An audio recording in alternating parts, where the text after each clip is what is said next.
Years in the mission?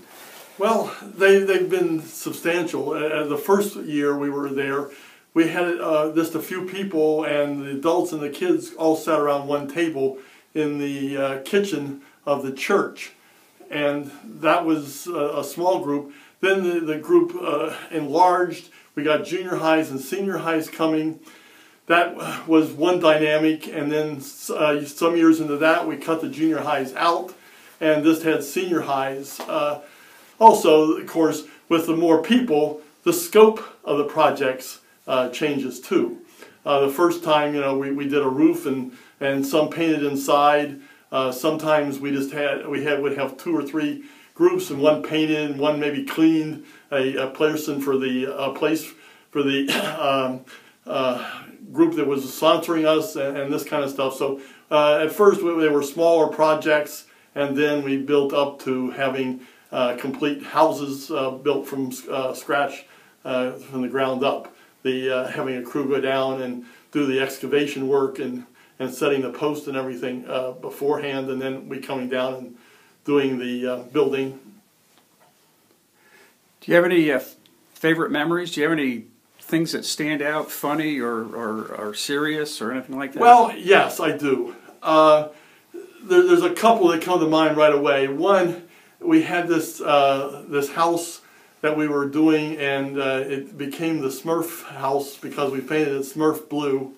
Your daughter was involved with that, and we had a little girl there who kept getting stung by the bees and everything that were up in the eave of the house.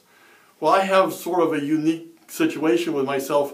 I won't get stung. I've actually could physically go up the ladder, take my hands and dig the nest out and everything up there, and I didn't get stung. They swore to me that they never lit and they never stung.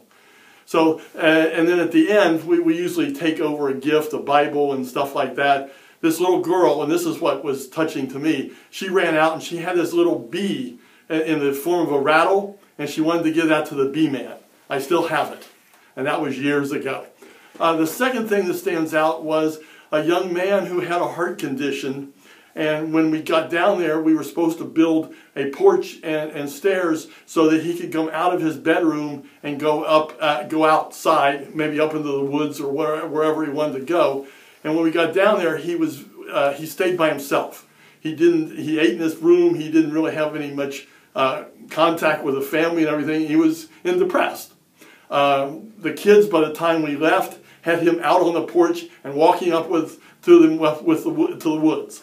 While we were there, he had to have the thing changed on his chest, and a nurse came out to do it, and he wanted one of our youth and me to stand there and do with him because it was a very painful ordeal for him to go through. So that's another thing that really has stood out for me.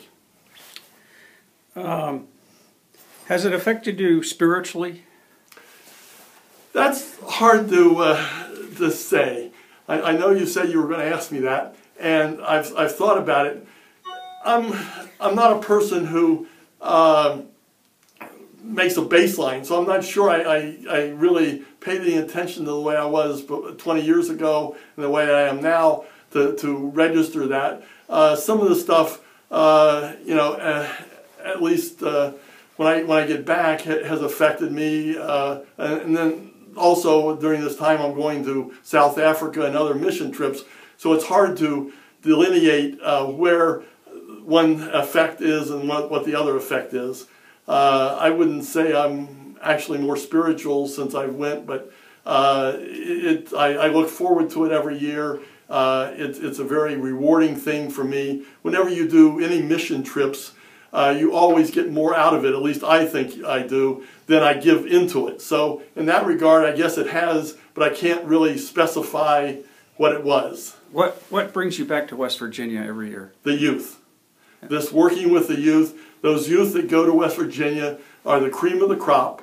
And I'm not saying the others aren't good also, but these are all good kids. They're interested in helping people, and it's just so great to work with them, see them, how they progress over the years with using power tools, and the way they are more confident in doing their work when they're a senior versus a freshman, well, when we had junior highs, it was over 6 years. It's just amazing to me to see the progression in them, and then hearing them when they come back from college with their toolkit, and they're saying, you know, the other kids come to them because they know how to fix things, and the other kids don't.